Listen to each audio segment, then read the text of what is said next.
Info penting dari dunia perkulineran. Suah labuhan pian makan masakan khas Sunda.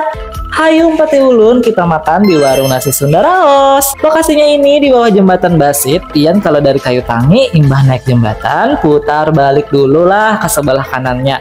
Pian kalau kesini juga jangan sampai kada memesan ayam lalapan khas Sundanya, pakai nasi liwetnya. Nasi liwetnya di sini endul banar, masya Allah. Nasinya pun di sini pulen, gurih dan wangi. Dimakan pakai sambal dan lencanya ini, gencana.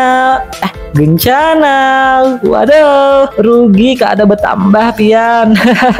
Selain itu ada juga menu angkringannya yang harganya sangat merakyat. Juga seperti persateannya mulai dari 2000-an pun. Nah, gesan Wan Pian yang mager bisa take away juga loh. Woi, kasih Wan Pian bawai akang, teteh, sanak saudara, pacar, besti kesinian juga pian. Cus atur waktu Wan Pian berangkat.